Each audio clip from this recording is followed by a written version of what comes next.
Islamic NATO భారతదేశానికి వ్యతిరేకంగా Pakistan, Turkey ఆధ్వర్యంలో ఇస్లామిక్ నాటో అనేది ఇప్పుడు భారతదేశాన్ని ఆందోళనకు గురి చేస్తున్న అతిపెద్ద విషయంగా మనం చెప్పుకోవచ్చు.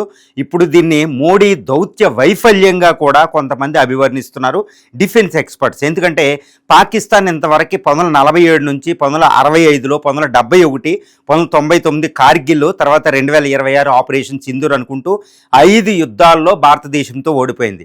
1988 నుంచి కంటిన్యూస్గా మన మీద అది చేస్తున్నది ఏంటంటే ఆపరేషన్ టెర్రరిజం కింద అది జమ్మూ అండ్ కాశ్మీర్ లాక్కోవడానికి ట్రై చేస్తుంది. ఇంతవరకు ఎప్పుడు విజయం సాధించలేదు, సాధించే అవకాశం కూడా భవిష్యత్తులో లేదు. కాబట్టి exhausted almost all efforts of the Pakistan to grab the Kashmir from Indian territory. కాబట్టి ఇంకా పాకిస్తాన్ ఏంటంటే ఒక అతిపెద్ద కుట్రకి పాల్పడింది, అదే ఇస్లామిక్ నాటో. భారతదేశాన్ని హిందూ దేశంగా పరిగణిస్తూ మొత్తం ఇస్లామిక్ రాజ్యాలన్నిటినీ ఏకం చేయడానికి పాకిస్తాన్ పూనుకుంది.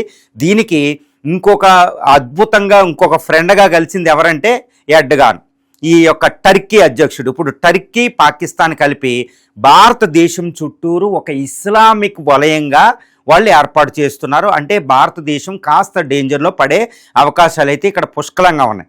ఇప్పటికే పాకిస్తాను, సౌదీ అరేబియా, టర్కీ ఈ మక్కా డిఫెన్స్ అగ్రిమెంట్ అని పేరు చెప్పి ఇస్లామిక్ నాటో ఏర్పాటు చేసుకుని, అదేది it's not a simple defence deal అండి. ఎందుకంటే ఒకళ్ళ మీద ఒకళ్ళు అటాక్ చేస్తే ఎవరైనా అందరూ కలిసి ఆ దేశాన్ని అటాక్ చేస్తారు. ఇది నాటోలో ఈ యొక్క యూరోపు, నార్త్ అమెరికా నాటోలోను ఆర్టికల్ 5 అనేది ఇక్కడ వీళ్ళు ఇన్వోక్ చేసుకున్నారు. కాబట్టి ఇది చాలా డేంజరు. ఇప్పుడు పాకిస్తాన్కి, ఇండియాకి వారు వస్తే సౌదీ, టర్కీలు వస్తాయి. కాబట్టి పాకిస్తాన్కి బలం 3 రెట్లు పెరిగినట్టు అనమాట. అంత శక్తివంతంగా పాకిస్తాన్ అయింది. ఇప్పుడు టర్కీ, పాకిస్తాను అత్యంత ఒక దారుణమైన ఇస్లామిక్ వలయాన్ని భారతదేశ చుట్టూరు ఏర్పాటు చేయడానికి పూనుకుంటున్నారని తెలుస్తుంది. దీనిలో భాగంగా బంగ్లాదేశ్, మాల్దీవుల్ని ఇస్లామిక్ నాటోలోకి లాగుతున్నాయి. బంగ్లాదేశ్ కూడా వెళ్ళడానికి సిద్ధంగా ఉంది. తర్వాత ఇప్పుడు మాల్దీవ్స్ మనకు తెలుసు, అది కూడా ఇస్లామిక్ ముస్లిం మెజారిటీ ఉన్న దేశం. మాల్దీవులు ఇండియన్ ఓషన్లో లక్షద్వీప్కి దగ్గరలో. దీన్ని కూడా పాకిస్తాన్ను ఉవ్విళ్ళు ఊపుతుంది, ఇందులోకి లాగే అవకాశం ఉంది. ఈ విధంగా ఇండియా చుట్టూరు చూస్తే ఇప్పుడు పాకిస్తాన్ 3310 కిలోమీటర్ల పాటు ఈ ఇస్లామిక్ నాటో ఉంటుంది. బంగ్లాదేశ్తో 4200 కిలోమీటర్ల పాటు ఇస్లామిక్ నాటో ఉంటుంది. ఇక మాల్దీవులు ఈ కేరళ తీరానికి ఆఫ్ ది కోస్ట్ ఆఫ్ కేరళలో ఇండియన్ ఓషన్లో ఇది ఉంటుంది. ఈ విధంగా తర్వాత మలేషియాను కూడా దీంట్లోకి లాగుతున్నారు. మలేషియాను లాగితే ఇటు బే ఆఫ్ బెంగాల్ దగ్గర భారతదేశానికి సౌత్ ఈస్ట్లో ఇది వస్తుంది మలేషియా. ఈ విధంగా ఇండియా చుట్టూరు ఇస్లామిక్ నాటో. దాంతోపాటు ఇప్పుడు మిడిల్ ఈస్ట్లో కూడా ఇప్పుడు ఇప్పుడు పాకిస్తాన్, సౌదీ అరేబియా, టర్కీలే ఉన్నాయి 3. కానీ ఇంకొక 12 దేశాలు ఇస్లామిక్ నాటోలోకి జాయిన్ అవ్వడానికి సిద్ధంగా ఉన్నాయని తెలుస్తుంది. టర్కీ, పాకిస్తాను, సౌదీ అరేబియా వాళ్ళ మిత్ర దేశాలని ఇందులోకి లాగుతున్నాయి. మరి ఏ దేశాలు ఇస్లామిక్ నాటోలోకి సిద్ధంగా ఉన్నాయంటే ఈ బహ్రెయిను, ఖతారు, కువైట్, ఈ యొక్క పర్షియన్ గల్ఫ్, ఇరాన్ విక్టిమ్స్ వీళ్ళు అర్జెంటుగా వచ్చే అవకాశం ఉంది. తర్వాత జోర్డాన్, ఇరాన్ విక్టిమ్ జోర్డాన్ కూడా ఇందులో జాయిన్ అవ్వబోతుంది అనేది మనకు తెలుస్తుంది. తర్వాత సిరియా కూడా వచ్చే అవకాశం ఉంది. దాంతోపాటు యెమెన్ అంటే ఇప్పుడు యెమెన్లో సున్నీ తెగ అంటే ఈ హౌతీస్ కాకుండా యెమెన్ కూడా అందులో జాయిన్ అయ్యే అవకాశం ఉంది. తర్వాత ఎరిత్రియా అనే ఒక కంట్రీ, తర్వాత ఈజిప్ట్ ప్రధానంగా ఇప్పుడు వెంటనే జాయిన్ అవ్వడానికి అవకాశం ఉందన్నమాట. ఈ విధంగా 12 ఇస్లామిక్ దేశాలు ఇస్లామిక్ నాటోలో జాయిన్ అవుతున్నాయి. ఇస్లామిక్ నాటో చాలా చాలా శక్తివంతంగా తయారవబోతుంది. ముఖ్యంగా ఇస్లామిక్ నాటో ఎవరు ఆధ్వర్యంలో ఉంటుందంటే అది Turkey, Saudi Arabia, Pakistan founder members. అంటే పాకిస్తాన్ టార్గెట్ ఇండియా. కాబట్టి టర్కీ టార్గెట్ ఏంటంటే ఇస్లామిక్ వరల్డ్లో గ్రేట్ అయిపోదాం. ఇస్లామిక్ వరల్డ్లో గ్రేట్ అవ్వాలంటే పాకిస్తాన్ అది హెల్ప్ తీసుకుంటుంది, అది మనకు తెలుసు. తర్వాత సౌదీ అరేబియా డబ్బు, ఎనర్జీలు ఉంటాయి. కాబట్టి ఇండియా చుట్టూరు ఒక ఇస్లామిక్ వలయంగా ఏర్పాటు చేసి ఇండియాని బ్రీత్లెస్ ప్రాబ్లం కింద క్రియేట్ చేయడం, దీనికే ఇప్పుడు టర్కీ, పాకిస్తాన్ ఉవ్విళ్ళు అవుతున్నట్టు తెలుస్తుంది. చాలా భయంకరమైన కుట్రగా మనకు తెలుస్తుంది. మరి భారతదేశం దీన్ని తట్టుకోగలదా? తట్టుకునే సామర్థ్యం దీనికి ఉందా అంటే భారతదేశానికి ఒకటే ఒక ఆయుధం ఉందండి. ఆ ఆయుధం ఏంటంటే భారతదేశ సంస్కృతి. భారత సంస్కృతి సెక్యులర్ సంస్కృతి.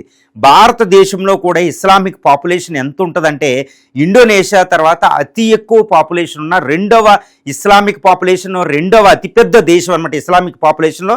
ఇండోనేషియా తర్వాత పాకిస్తాన్ కంటే భారతదేశంలోనే ఇస్లాం పాపులేషన్ ఎక్కువ ఉంటుంది. భారత రాజ్యాంగం ఏం చెప్తుంది? సెక్యులర్ అని చెప్తుంది.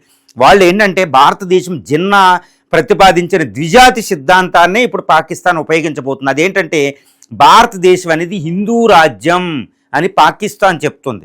అది అందుకనే భారతదేశాన్ని ఎప్పుడు కూడా పాకిస్తాన్ ఉర్దూ భాషలో ఏమంటారంటే హిందుస్థాన్ హిందుస్థాన్ హిందుస్థాన్ అంటారు. భారత్ అని పిలవరు ఎక్కువ. పాకిస్తాన్లో టెర్రరిస్టులు ఎప్పుడు నోట్లో వచ్చిన ఇండియా భారత్ అని పిలవరు, హిందుస్థాన్ హిందుస్థాన్ అనే పిలుస్తారు. ఎందుకంటే భారతదేశం జిన్నా ప్రకారం ఓన్లీ కేవలం హిందూ దేశం అంతే, మేము ఇస్లాం దేశం. రీసెంట్గా అసీం మున్నీర్ కూడా అదే మాట్లాడడం జరిగింది ఈ జిన్నా ప్రతిపాదన. కానీ భారతదేశం అది కాదు. భారతదేశం అనేది మినియేచర్ ఆఫ్ ది ఎర్త్. ప్రపంచం అంతా ఇక్కడ కలిపి 7 జాతులు ఉంటాయండి. ఆస్ట్రలాయిడ్స్, మెడిటరేనియన్స్, మంగోలైడ్స్, ఇలాంటి 7 జాతులు ప్రపంచ పటంలో ఉన్న 7 జాతులు భారతదేశంలో నివసిస్తూ ఉంటారన్నమాట. అంత అద్భుతమైన దేశం. ఈ దేశం యొక్క శక్తి ఎంత ఉంటుందంటే ఎంటైర్ 57 ఇస్లామిక్ దేశాలు భారతదేశం మీద అటాక్ చేసినా భారతదేశాన్ని గెలవడం అసంభవం అనేది నేను చెప్పగలుగుతాను. ఇంపాసిబుల్. అంత శక్తివంతమైన ఆర్మీ, తర్వాత న్యూక్లియర్ వెపన్స్, ఇప్పుడు అరిఘాట్ల న్యూక్లియర్ సబ్మెరైన్లు, నావికా శక్తి, ఇదంతా ఉంది. 57 ఇస్లామిక్ దేశాలు కలిసే ఇజ్రాయెల్ని ఓడించలేకపోతున్నాయి. ఇక భారతదేశాన్ని ఎక్కడ ఓడిస్తాయండి? కాబట్టి పాకిస్తాన్ ఈ ఇస్లామిక్ నాటో, ఇస్లామిక్ వలయం అనే దాన్ని భారతదేశం ఎట్టి పరిస్థితుల్లో దాన్ని బ్రేక్ చేయాలి. అసలు పాకిస్తాన్ అస్తిత్వం లేకుండా మనం చేయగలగాలి. అంటే అందరూ అనుకుంటారు పాకిస్తాన్ ఇస్లామిక్ వలయం ఏర్పాటు చేస్తుంది, మరి భారతదేశం గాజులు తొడుక్కుని కూర్చోలేదు.